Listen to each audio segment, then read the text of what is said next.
This is Motoring Today, the Philippines' premier and longest-running weekly motoring news and features TV and online magazine. I'm Wee Gamboa. And I'm Tinny Gamboa. Here are this week's features to watch out for. On Motoring Forum, we will talk about road safety in the Philippines.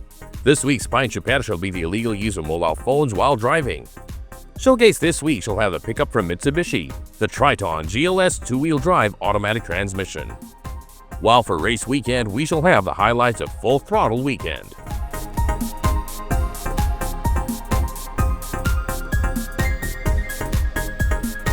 All these plus the latest news in transportation and traffic management, as well as developments in the automotive industry, are in this week's episode of Motoring Today. Join us.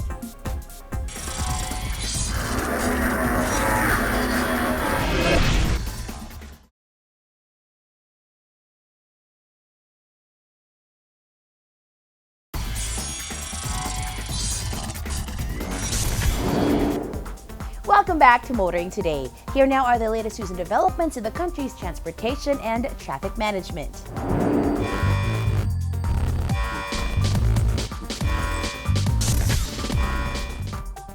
Online transactions at the Land Transportation Office have jumped from 3% to 20% as part of the agency's digitalization effort, reducing face-to-face interactions and combating corruption, according to LTO Chief Vigor Mendoza.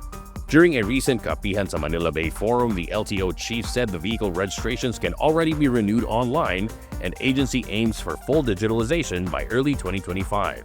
When we started last year, we were only 3% of our motor vehicle registration, renewal of registration, 3% lang. No, now we're up to 20%. No, that's roughly around 20% of around 12 million, so roughly about 2 million transactions here. Now being done online already. The online vehicle registration and renewal process only needs owners to upload emission testing and inspections results to the LTO portal. Mendoza also revealed that the LTO is working with the Department of Migrant Workers and the Department of Information and Communications Technology to facilitate online driver's license renewal for overseas workers by January.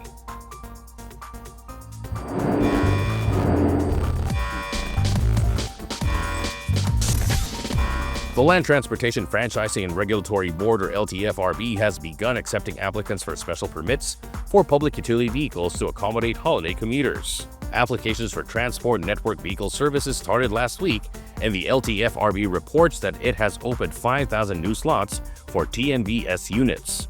Applications for special permits for PWVs would open on December 15, valid from December 20 to January 4, 2025. The LTFRB had earlier accepted applications for special permits for public utility buses, which would be valid from December 23, 2024 to January 3, 2025. In a press statement, LTFRB Chairman Teofilo Guadis III said this was to ensure that there is ample PUVs to cater to expected increase of commuters traveling during the holidays.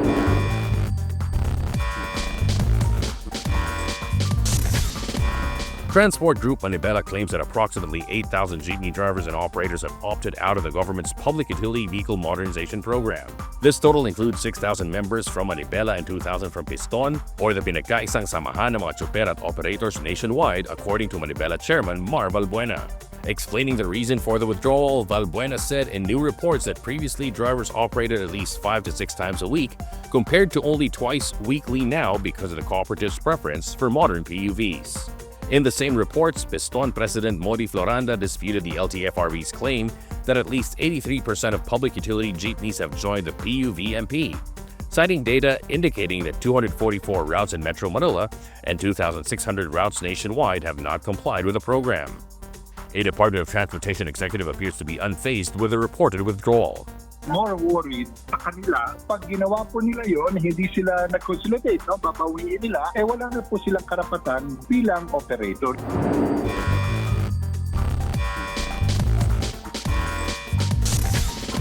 The Land Transportation Office is moving to streamline the process for transferring the name on vehicle registration papers to the new owner of second-hand vehicles. The LTO had earlier issued an order suspended after widespread complaints that mandated new owners of used vehicles or motorcycles to complete the transfer of ownership within 20 days or face penalties of up to 40,000.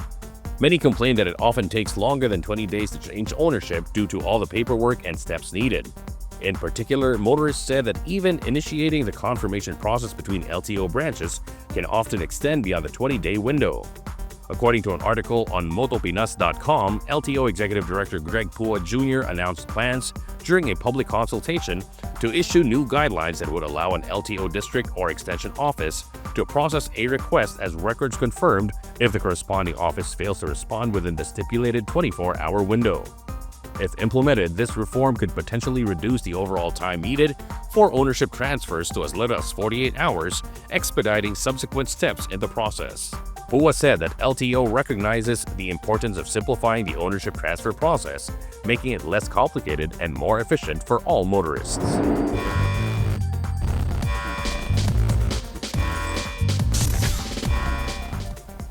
Those are the latest news and developments in transportation and traffic management. Coming up next is Motoring Forum.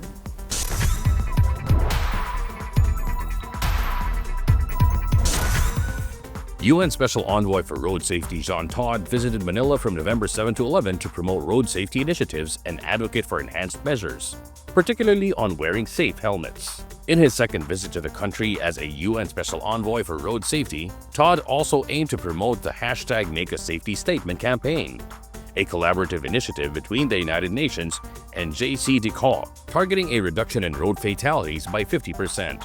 Todt met with President Bongbong Marcos as well as Transportation Secretary Jaime Bautista, Health Secretary Teodoro Herbosa, and MMDA Chairman Romando Artes, among others. The meetings revealed several issues concerning road safety in the country. The Department of Health reported that 31.1% of injuries in 2023 were due to vehicular accidents, though overall traffic incidents are reportedly declining. Health Secretary Teodoro Herbosa said many accidents, as well as consequent casualties and injuries, result from basic safety violations, such as not wearing helmets or seatbelts. Approximately 12,000 fatalities are recorded annually from road crashes, which include both pedestrians and motorists, highlighting the urgent need for more robust solutions. During his visit to Manila and meeting with government officials, Todt emphasized the need to educate young people on road safety, referencing successful initiatives in Bangkok. Todt also proposed that motorcycle sales should include 2 helmets as standard. The UN Envoy for Road Safety acknowledged and commended the launch in 2023 of a 5-year Philippine Road Safety Action Plan, which covers road safety management, having safer infrastructure and vehicles on the road, and public awareness for road safety programs. During their meeting, President Marcos committed to forming a road safety task force made up of representatives from the health, transport, and education sectors to collaborate with the UN on road safety initiatives. At the same time, the Philippine government has confirmed the country's participation in the 4th Global Ministerial Conference on Road Safety, scheduled for February 2025 in Morocco. Many view Todt's visit and the agreements positively. Some positive takeaways and recommendations from the visit include the need to implement road safety education programs in schools for young children to understand the importance of traffic rules from an early age, similar to practices observed in cities like Bangkok. Local communities need to be involved in awareness campaigns to help pass safety knowledge among all age groups and cultures, particularly in rural and underserved areas. There is a need for stricter penalties for traffic violations, including driving under the influence and not wearing helmets or seatbelts to deter irresponsible behavior on the roads. In summary, while the roadmap proposed by leaders and organizations like the UN reflects a step in the right direction, a deeper and more unified effort is necessary. This requires a commitment to comprehensive education, robust law enforcement, significant infrastructure improvements, and ongoing public engagement.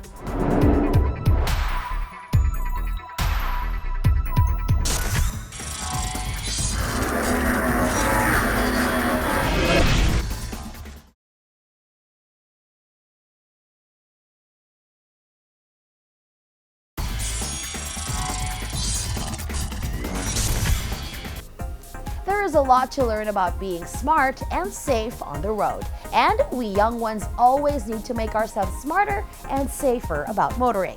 Learn more from our Young Street Smart segment with road safety reminders from Toyota Motor Philippines.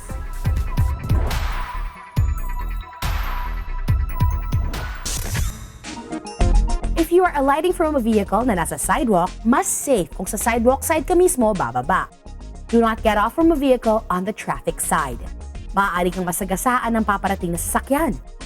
Katulad ng nasa animation, kung marami kayong bababa, wait for your turn at huwag magmadali.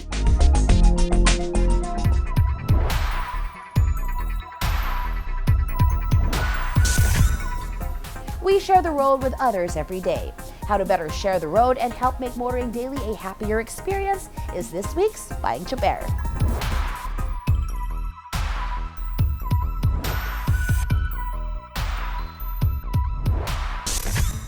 Bayong chopper lang kaibigan, ako si Marlon, isang kapwa nyo chopper. Habang nagmamaneho, kailangan buo ang atensyon mo at hindi gulo-gulo.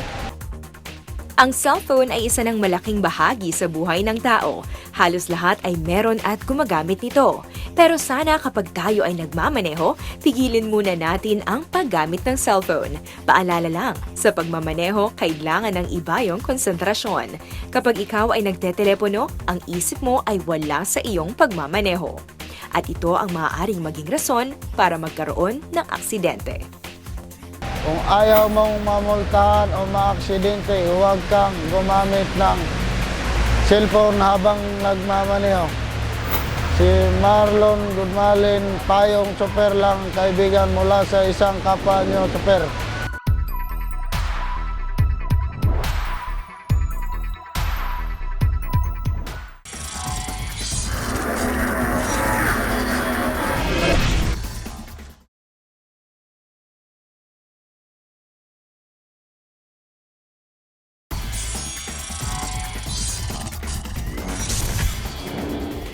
Welcome back to Motoring Today. World of Motorsports is next.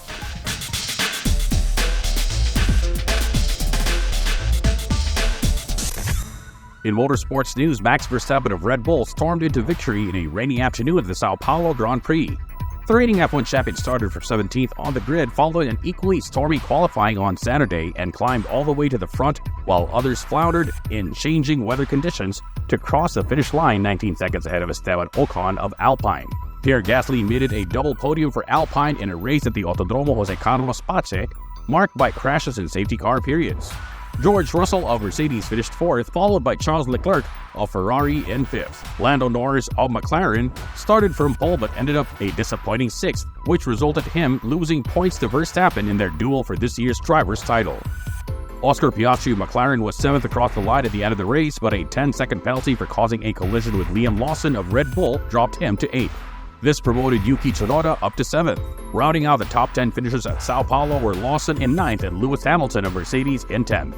After Sao Paulo, Verstappen leads Norris in the driver's standings by 62 points, 393 to 331, with Leclerc in 3rd with 307. McLaren leads in the constructors' standings with 593 points, Ferrari is 2nd with 557, and Red Bull is 3rd with 544. The 2024 F1 World Championship continues with the Las Vegas Grand Prix at the 6.2-kilometer Las Vegas Strip Circuit on November 24. More on the world of motorsports here on Motoring Today, as we now give you Race Weekend.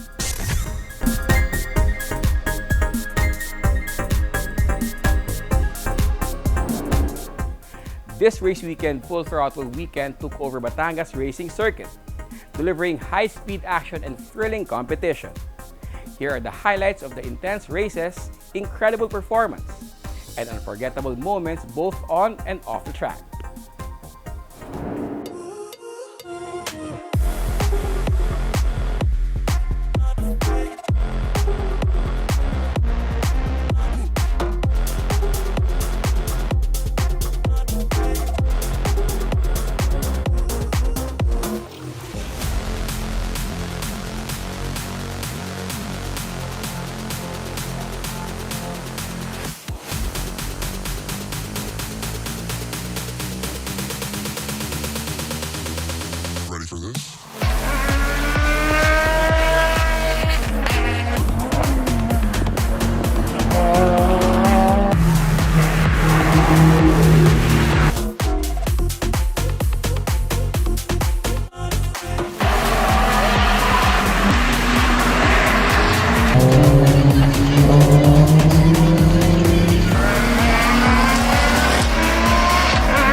Hi, I'm John Kerwin Lumandas.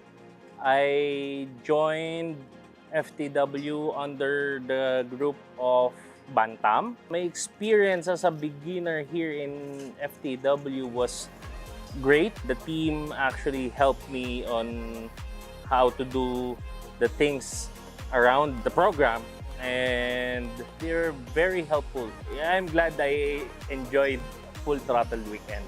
Hi, my name is Albert Quiroz. I joined ETCC here at Full Throttle Weekend, and I drive this BMW E46 330ci. So our goal for joining ETCC is actually to develop BMWs. So we're using this as a testing ground for our modifications and our skill to make fast cars in general. As for my rival here on the track, I actually would say, very cheesy answer, myself. Because every time I go here, I try to better myself, better my time. One of the drivers I really have fun driving with is actually Mike Kosenheim. He usually drives E34. It's always been a good time driving with Mike. This is CJD. I'm from Race 2. My goal here, every time I join FTW, is to always try to beat my previous best time. One of my idols here is actually one of the guys who got me into racing as well.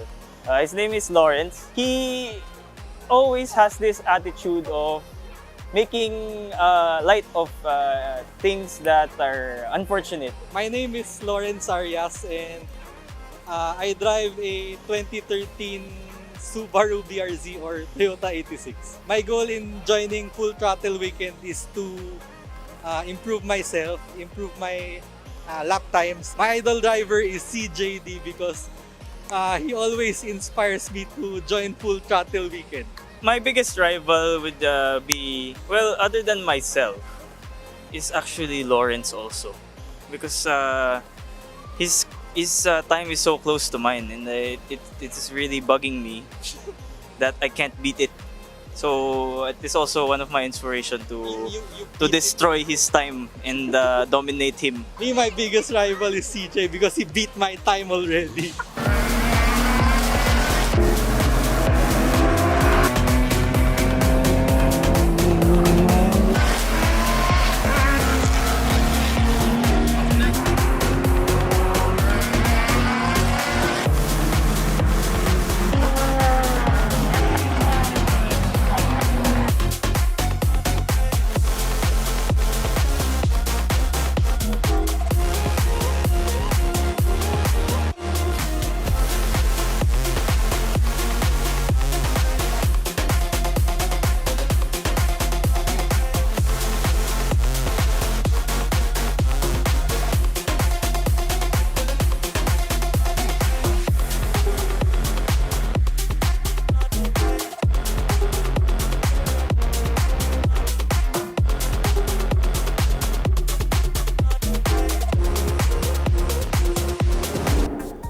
Although there's one more race left, Full Throttle Weekend has already delivered unforgettable moments that fans will remember.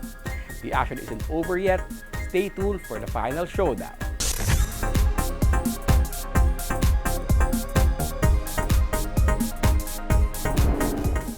And that's this week's World of Motorsports. We will be back after this short break.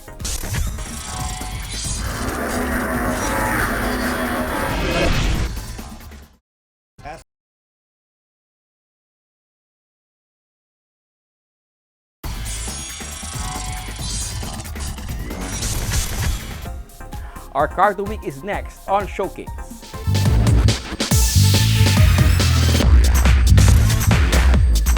After much teasing from Mitsubishi, the Triton has arrived. This showcase checks out the Mitsubishi Triton GLS two-wheel drive automatic transmission, one of the 7 options of the all-new pickup made available locally.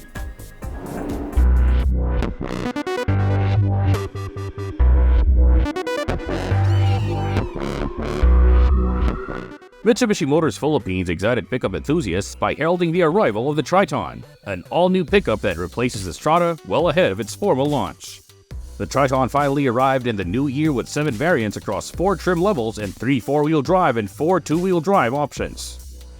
Atop the Triton variants with 2-wheel drive is a GLS 2-wheel drive automatic transmission. and the metal the Triton GLS 2WD-AT looks even more impressive. It shares the same fascia that is all square and rectangles, exuding solid strength and durability, while still hewing close to the dynamic shield design. The massive grille flanked by thick C-shaped frames that house the headlights and fog lights while propping up the DRLs add to the striking quality of the Triton fascia. The GLS is 5,320mm long, 1,865mm wide, and 1,795mm tall, with a 3,130mm long wheelbase and a ground clearance of 222mm. The Triton cargo bed has an inner length of 1,555mm, a width of 1,545mm, and a height of 525mm. Those who will load cargo on the Triton should know the cargo floor sits 820mm off the ground. The Triton GLS 2-wheel drive automatic transmission has much of the exterior features of the top-of-the-line Triton Athlete 4-wheel drive AT, which can be easily distinguished by its metallic black bumpers, garnish, and gray accents. The Triton GLS 2-wheel drive features multi-projector LED headlights with manual leveling and auto on-off function, front LED fog lights, LED daytime running lights, LED signal lights on heated door mirrors that power fold and adjust, LED rear combination light, and high-mount stop lamp integrated into the tailgate, rain-sensing wipers, sport bar, roof-mounted short pole antenna, and 4 cargo bed inner hooks.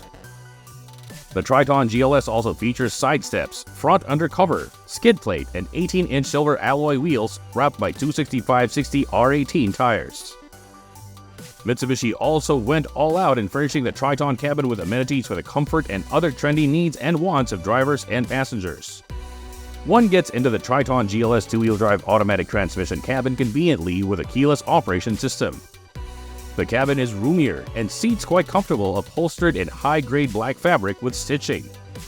The driver and front passenger seats slide, recline, and adjust for height, but only manually. It's also roomy in the rear for the Triton with bench seat featuring a fold-down armrest with cup holder and adjustable headrests.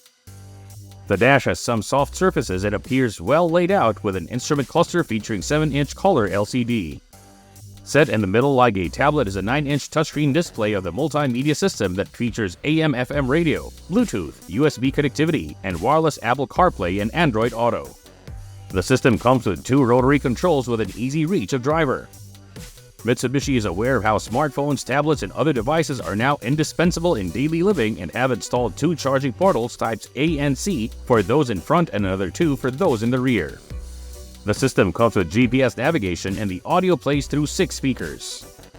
Underneath the multimedia system are the central vents for the dual-zone automatic air conditioning system. The Triton GLS features a little bit of leather on the steering wheel and gear shift knob. The steering wheel tilts and telescopes and comes with controls for audio system as well as cruise control. During the rollout of the Triton, Mitsubishi execs said the all-new pickup was designed and built from scratch with customer suggestions called from many parts of the world in mind. One important objective was to make a pickup that is a comfortable drive in city streets, highways, and country roads, paved and unpaved. The Triton GLS manifests this objective with a pickup that is powered by a 2.4-liter turbocharged direct-injection diesel engine that generates 183 horsepower and 430 Nm of torque. A 6-speed automatic transmission sends power and torque smoothly to the rear wheels. The comfortable ride is provided by a suspension system that uses independent wishbones with coil springs and leaf springs in the rear. Stopping power comes from a brake system that uses ventilated discs in front and leading and trailing drums in the rear. Mitsubishi is embracing the trend toward shoehorning as much advanced driver assist systems into flagship models. The GLS AT is in essence the flagship variant of the Triton 2-wheel drive lineup and is crammed with ADAS tech.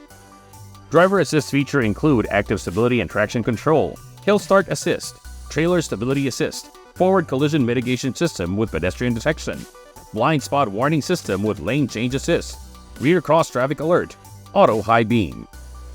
Parking and maneuvering in tight spaces are made easier with 360-degree camera. And for safety and security, the Triton GLS 2-wheel drive automatic transmission is equipped with driver and passenger side airbag, driver's knee airbag, 5 3-point ELR seatbelts, ISOFIX and tether anchors, emergency stop signal.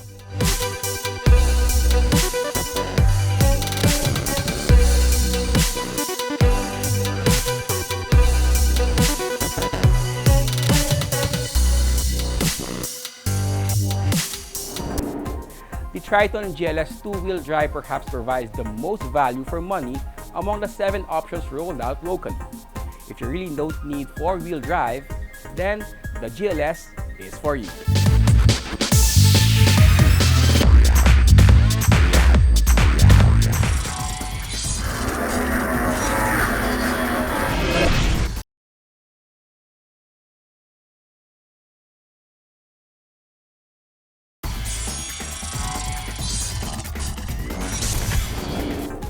Welcome back to Motoring Today. The auto industry takes center stage.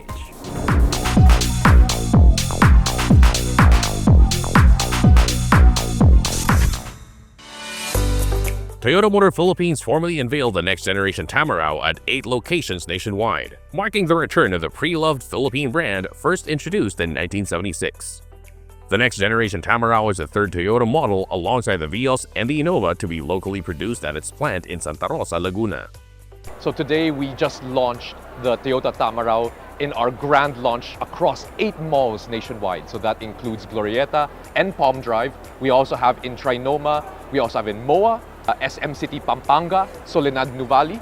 We also have in the Visayas and Mindanao areas with SM City Cebu, SM Lanang, and also in Limquetcay in Cagayan de Oro. Toyota expects the next generation Tamaraw, touted as a highly customizable workhorse catering to Filipinos' unique needs, to become the new national vehicle of the Philippines.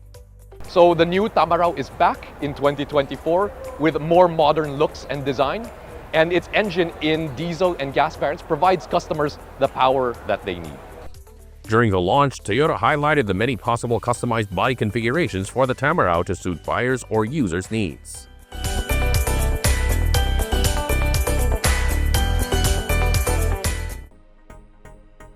The Lungsod Silangan Transport Service and Multipurpose Cooperative has acquired 10 Isuzu Class II modern PUVs.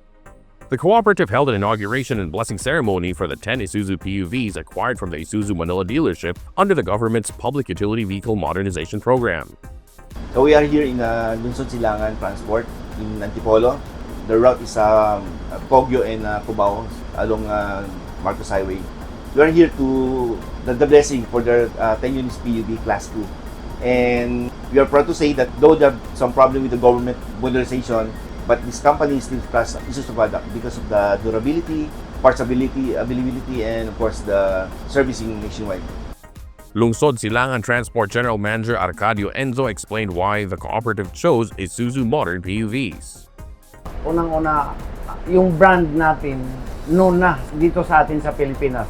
At saka yung mga parts dito available kahit sa anong auto supply meron tayong parts. So pinili namin yung Isuzu. The Isuzu Class 2 PUVs turned over to the cooperative will be used to serve the Antipolo-Cubao route. Yung 10 units natin of the NLRH Isuzu that's being turned over right now sa Lungsod Silangan Transport Multipurpose Cooperative is a collaboration between, of course, Isuzu Philippines, who provided the cabin chassis. Nag-fabricate tayo dito ng Class 2 type ng jeepney, which was fabricated by Centro Manufacturing. Ang accessories natin are care of Yudo Logistics, and yung automated fare system nila is care of Beep. And of course, ang cooling system natin was provided by Country Cool.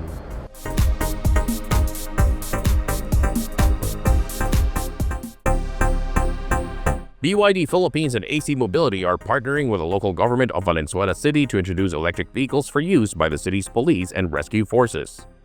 Under the agreement signed by Valenzuela City Mayor Wesley Gatchalian, a total of 41 electric vehicles will be deployed to the Valenzuela City Police and the Quick Response Team of the Valenzuela City Disaster Risk Reduction and Management Office. Aside from providing BYD Dolphin units for the city's police and rescue teams, BYD and AC Mobility will install charging stations for electric vehicles in barangays across the city. Together with the procurement of the 41 units for the city of Valenzuela, we will be installing a total of 27 kilowatt chargers that will be strategically located across 20 barangays. On top of that, we will be installing two 22 kilowatt chargers which will be stationed here in the Alert Center, which is operated by the local government of Valenzuela. On top of that, we will be installing through our AC Mobility infrastructure team DC chargers that will be used for public. The city of Valenzuela will be electrified. The city of Valenzuela will have these charging network across the entire city. Gatchalian highlighted the savings and the significant role electric vehicles will play in modernizing the local police force. First of all, nakita natin yung cost ng fuel cost ng lahat ng mga police cars natin. Right now, we have almost 60 police cars roving around Valenzuela. And ang laki po, from 2022 to 2024, around 200 million po ang fuel consumption po ng City of Valenzuela. Pangalawa po, of course, our green initiative, makatulong tayo sa environment. And pangatlo po, even the maintenance cost po. Ang electric vehicle kasi ay wala nang tune-up change oil, walang preventive maintenance. So doon pa lang po, almost 100 million in 2 years ang nasisave natin. That's 50 million a year, no? So itong program natin ay napakalaking bagay because we are aiming to be the first LGU to use and utilize electric vehicles for our police fleet. And we are also aiming to be the first LGU with the most number of charging stations.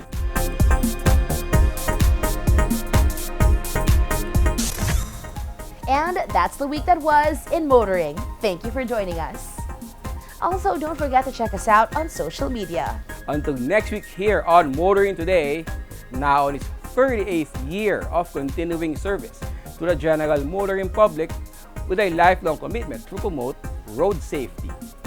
In honor of our dad, Butch Gamboa, I'm Wee Gamboa. And I'm Tin Gamboa. Happy motoring!